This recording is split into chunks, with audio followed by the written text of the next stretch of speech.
from Mayor Keith Summey's State of the City address tomorrow night to her own re-election bid, I speak exclusively with North Charleston City Council member Rhonda Jerome for a special edition of Quintin's Close-Ups. And be sure to download the free Quintin's Close-Ups app in your Apple or Google Play stores. And listen to this interview later on iHeartRadio. Rhonda Jerome. Yes. It's so good to meet you. Nice to meet you as well. I appreciate this greatly. You're welcome. So, as you know, you're a North Charleston City Councilwoman for District 2. Correct. And we had this running joke around here a few minutes ago that you're going to be the Mayor Pro Tem until tomorrow night. Till tomorrow night, that's right. 7 o'clock tomorrow night, baby. I'm done. What has it been like for Councilwoman Rhonda Jerome over the past couple of years? It's been busy. It's been crazy. It's been enlightening. But it's been a joy. Joy. Yes. And I know obviously you've been on council since 2003 and you were re-elected in 2011. What is the biggest difference between 2003 and right now in your mind? Well, there's a lot more diversity in my district. Back in 2004 or 5 is when the influx of the Hispanic population came into my district. Had to find a way to work with it. We did. Back then, Midland Park area was like number 1, number 2 in the crime, and we got down to really good. But in the last few years, it spiked again. I had monthly meetings with the Hispanics, and I kind of stopped them when legislation passed the new immigration law. Right. But the time is now that we need to restart them. So we have restarted the meetings. We're walking the neighborhoods. We're letting them know if you need to report a crime. You're protected as far as being a citizen of North Charleston. Sure. The police are your friends, not your enemies. So, and we're educating them all over again because there's a different group of people here now than there was in 2003. You talk about walking up and down the streets. I know a person you know who does that a lot is North Charleston Police Chief Reggie Burgess. Correct. He's been on the job as far as police chief for a year. What is his letter grade in your mind as far as performance? Chief Burgess, well, I call him Reggie, he will always be Reggie.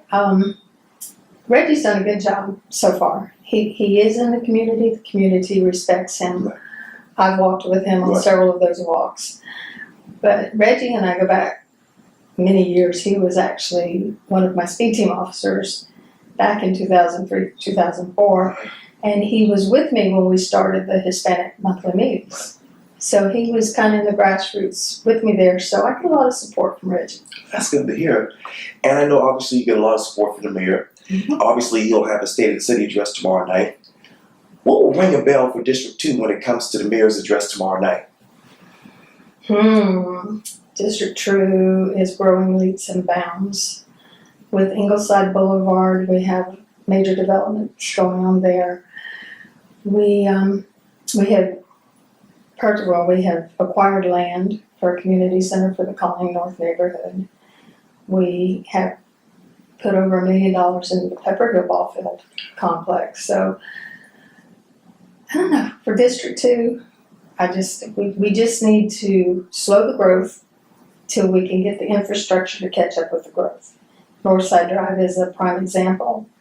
You have Ingleside traffic that goes from 4 lanes to 3 lanes to 2 lanes at Northside. You have a school that dumps out on Northside. You have hotels. You have apartments. Right. So hopefully the interchange, the Palmetto Commerce interchange will help. But I've asked the mayor not to support any more apartments or major developments in that area till we can get that addressed. What is your definition of quality of life in District 2? To be able to wake up in the morning, go out and walk around the neighborhood if you choose to, and not be scared. That's a quality of life.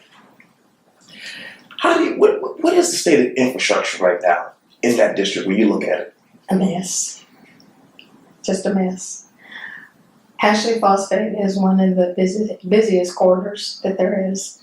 You have traffic that dumps off of every major road, because 78 will dump onto Ashley Phosphate. Right. Ladson Road will dump onto Ashley Phosphate. Right. Dorchester will, and Rivers. Right.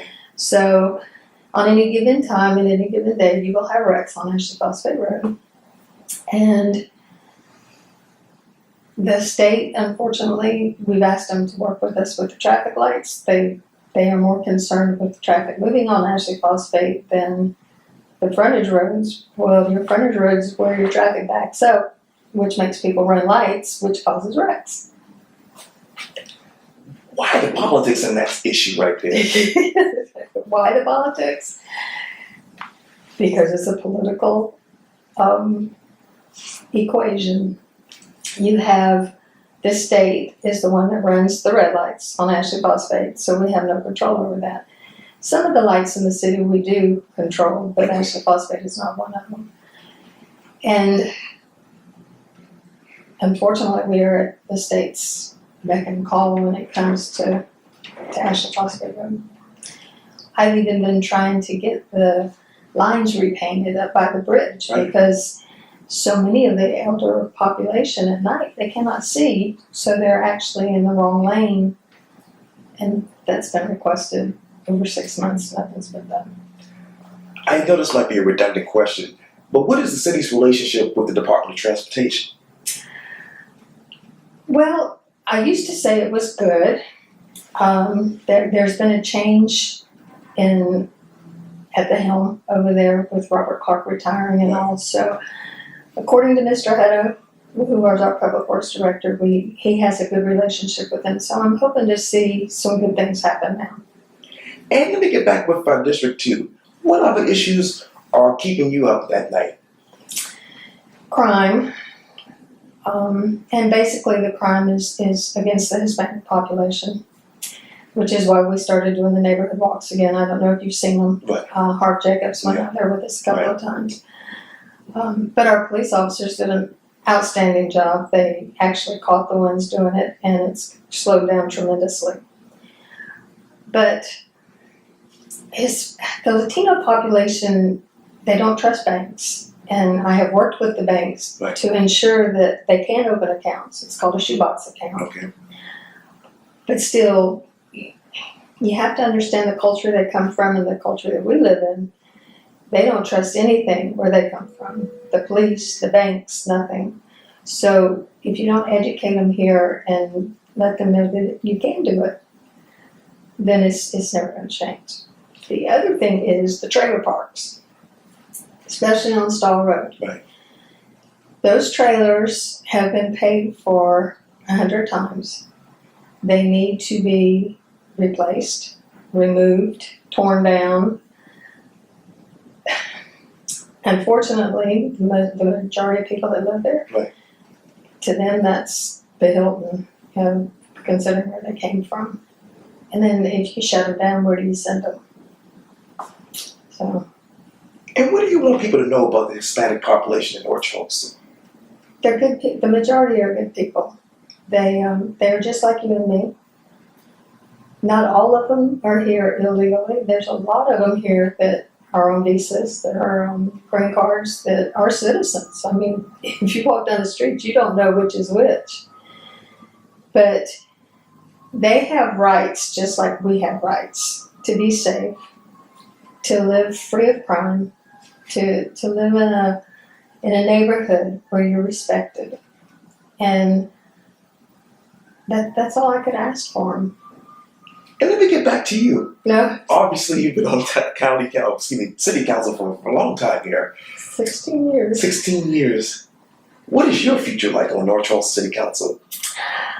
I plan to run one more term. Okay.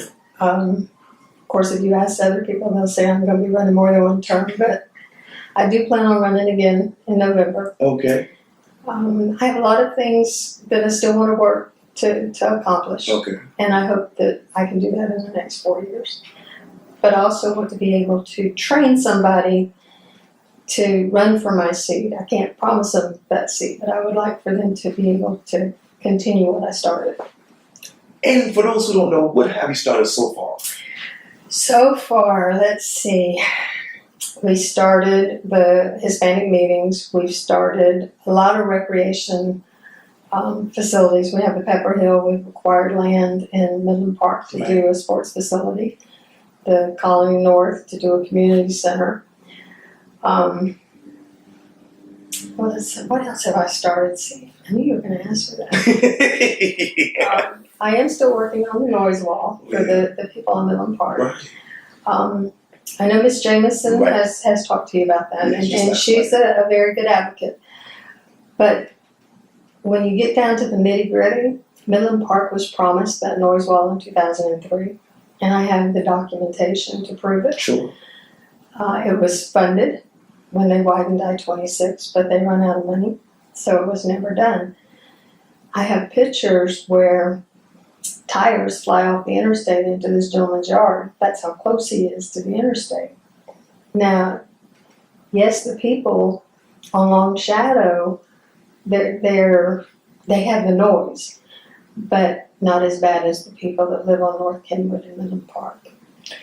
Obviously, there's a big talk about I-26 widening. Where should I go in your mind?